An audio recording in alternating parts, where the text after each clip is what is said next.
ಬಾಬಾ ಸಾಹೇಬ್ ಅಂಬೇಡ್ಕರ್ ಅವರ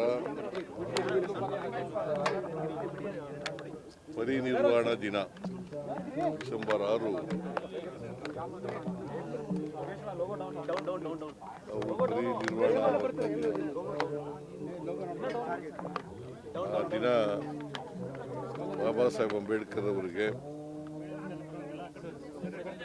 ಸರ್ಕಾರ ಪುಷ್ಪಾರ್ಚನೆ ಮಾಡಿ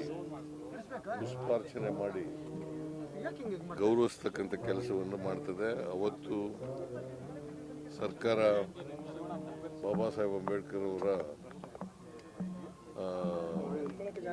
ಸ್ಮರಿಸ್ಕೊಳ್ತಕ್ಕಂಥ ಕೆಲಸನೂ ಕೂಡ ಮಾಡ್ತದೆ. ಬಾಬಾ ಸಾಹೇಬ್ ಅಂಬೇಡ್ಕರ್ ಅವರು ನಿಮಗೆಲ್ಲ ಗೊತ್ತಿದೆ, ಈ ದೇಶಕ್ಕೆ ಸಂವಿಧಾನ ಇದೆಯಲ್ಲ, ನಮ್ಮ ಸಂವಿಧಾನ, ಅದರ ಶಿಲ್ಪಿ ಅವರು, ಸಂವಿಧಾನದ ಶಿಲ್ಪಿ ಅವರು.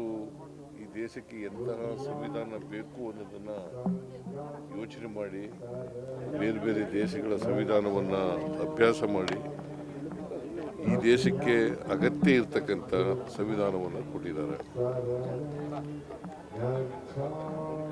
ಆ ಸಂವಿಧಾನ ಬಹಳ ಮುಖ್ಯವಾಗಿ ಇರ್ತಕ್ಕಂಥದ್ದು ನಮ್ಮಲ್ಲಿರ್ತಕ್ಕಂಥ ಸಾಮಾಜಿಕ ವ್ಯವಸ್ಥೆ ಬದಲಾವಣೆ ಆಗಬೇಕು,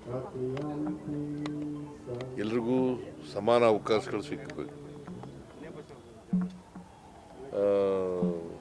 ಮತ್ತು ಸಾಮಾಜಿಕ ನ್ಯಾಯ ಸ್ಥಾಪನೆ ಆಗಬೇಕು. ಇದನ್ನು ಬಾಬಾ ಸಾಹೇಬ್ ಅಂಬೇಡ್ಕರ್ ಅವರು ಸಂವಿಧಾನದಲ್ಲಿ ಭಾಳ ಸ್ಪಷ್ಟವಾಗಿ ಹೇಳಿದ್ದಾರೆ. ಅದನ್ನು ನಾವು ಈಗ ಸಂವಿಧಾನ ಎಲ್ರಿಗೂ ಕೂಡ ಗೊತ್ತಾಗಬೇಕು ಅನ್ನೋ ಕಾರಣಕ್ಕೋಸ್ಕರ ಶಾಲಾ ಮಕ್ಕಳಿಗೆ ಮತ್ತು ಕಾಲೇಜು ವಿದ್ಯಾರ್ಥಿಗಳಿಗೆ ನಾವು ಅದನ್ನು ಸಂವಿಧಾನದ ಪೀಠಿಕೆಯನ್ನು ಬೋಧನೆ ಮಾಡ್ತಾ ಇದ್ದೀವಿ.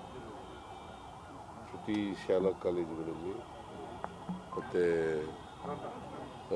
ಸಂವಿಧಾನ ಯಾಕೆ ಗೊತ್ತಾಗಬೇಕು ಅಂತಂದರೆ ಪ್ರತಿಯೊಬ್ಬರಿಗೂ ಕೂಡ ಹಕ್ಕುಗಳನ್ನು ಕೊಟ್ಟಿದೆ, ಬಾಧ್ಯತೆಗಳನ್ನು ಕೊಟ್ಟಿದೆ. ನಮ್ಮ ಹಕ್ಕುಗಳೇನು, ನಮ್ಮ ಬಾಧ್ಯತೆಗಳೇನು ಅಂತಕ್ಕಂಥದ್ದನ್ನು ತಿಳ್ಕೋಬೇಕು ಪ್ರತಿಯೊಬ್ಬರು ಕೂಡ. ಮತ್ತು ಸಂವಿಧಾನದ ಧ್ಯೇಯೋದ್ದೇಶಗಳು ಎಲ್ರಿಗೂ ಕೂಡ ಅರ್ಥ ಆಗಬೇಕು. ಅದಕ್ಕೋಸ್ಕರ ಅದನ್ನು ಮಾಡ್ತಾಯಿದ್ದೀವಿ.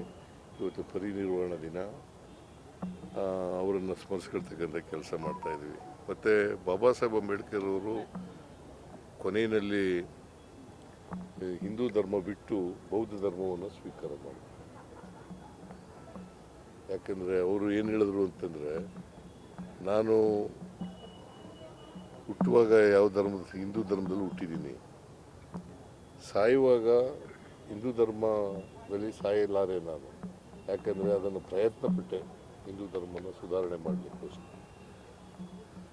ಅದು ಸುಧಾರಣೆ ಆಗದೇ ಇರೋದ್ರಿಂದ ನಾನು ಬೌದ್ಧ ಧರ್ಮವನ್ನು ಸ್ವೀಕಾರ ಮಾಡಿದ್ದೀನಿ ಅಂತೇಳಿ ಬಾಬಾ ಸಾಹೇಬ್ ಅಂಬೇಡ್ಕರ್ ಹಿಂದೂ ಧರ್ಮದಲ್ಲಿರ್ತಕ್ಕಂಥ ಸಾಮಾಜಿಕ ವ್ಯವಸ್ಥೆ, ಜಾತಿ ವ್ಯವಸ್ಥೆ ಇದೆಯಲ್ಲ, ಇದರಿಂದ ರೋಸಿ ಅವರು ಹಿಂದೂ ಧರ್ಮ ಬದಲಾವಣೆ ಮಾಡೋಕ್ಕಾಗಲ್ಲ ಅದು ಅಂತ ಹೇಳಿ ಅವರು ಮಾಡಿದರು. ಸೊ ಅಂಥ ಒಬ್ಬ ಮಹಾನ್ ವ್ಯಕ್ತಿ, ದೇಶ ಕಂಡಂಥ ಒಬ್ಬ ಅಪರೂಪದ ನಾಯಕ, ಅವರನ್ನು ಸ್ಮರಿಸ್ಕೊಳ್ತಕ್ಕಂಥ ಕೆಲಸ ಮಾಡ್ತಾಯಿದ್ದೀವಿ. ಅವರು ಈ ಎಲ್ಲ ಶೋಷಿತರಿಗೆ ಗೌರವ ತಂದುಕೊಡ್ಬೇಕು ಅಂತಕ್ಕಂಥ ಹೋರಾಟವನ್ನು ಮಾಡಿದ್ರು. ಕೇವಲ ಬಾಬಾ ಸಾಹೇಬ್ ಅಂಬೇಡ್ಕರ್ ಅವರು ದಲಿತರಿಗೋಸ್ಕರ ಕೆಲಸ ಮಾಡಲಿಲ್ಲ. ಈ ದೇಶದಲ್ಲಿರ್ತಕ್ಕಂಥ ಯಾರ್ಯಾರಿಗೆ ಸಾಮಾಜಿಕ ನ್ಯಾಯ ಸಿಕ್ಕಿಲ್ಲ ಅವರೆಲ್ಲರ ಪರವಾಗಿ ನ್ಯಾಯ ಕೊಡಬೇಕು ಅಂತಕ್ಕಂಥ ಹೋರಾಟವನ್ನು ಮಾಡಿದ್ರು. ಭಗವದ್ಗೀತೆಯನ್ನ ಪಠ್ಯಕ್ಕೆ ಸೇರಿಸಬೇಕು ಅಂತ ಒತ್ತಾಯ ಮಾಡ್ತಾರೆ. ಭಗವದ್ಗೀತೆಯ ಪಠ್ಯಕ್ಕೆ ಸೇರಿಸಬೇಕು ಅಂತ ಹೇಳಿ ಭಗವದ್ಗೀತೆ ಸರ್, ಭಗವದ್ಗೀತೆಯ ಪಠ್ಯಕ್ಕೆ ಸೇರಿಸಬೇಕು ಪತ್ರ ಬರೆದಿದ್ದಾರೆ. ಭಗವದ್ಗೀತೆಯನ್ನ ಪಠ್ಯದಲ್ಲಿ ಸೇರಿಸಬೇಕು ಅಂತ ಈಗ ಕುಮಾರಸ್ವಾಮಿ ಅವರು ಕೂಡ BJP ಜೊತೆ ಸೇರ್ಕೊಂಡು ಚುನಾವಣೆ ಮಾಡಿದ ಮೇಲೆ ಈಗ ಅವರು ಮನುವಾದಿಗಳಾಗ್ಬಿಟ್ಟಿದ್ದಾರೆ.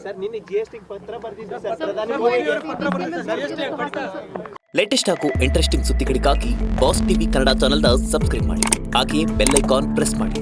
ಇದರ ಜೊತೆಗೆ ಫೇಸ್ಬುಕ್, ಇನ್ಸ್ಟಾಗ್ರಾಮ್, ಎಕ್ಸ್ನಲ್ಲೂ ಮಿಸ್ ಮಾಡದೆ ಫಾಲೋ ಮಾಡಿ.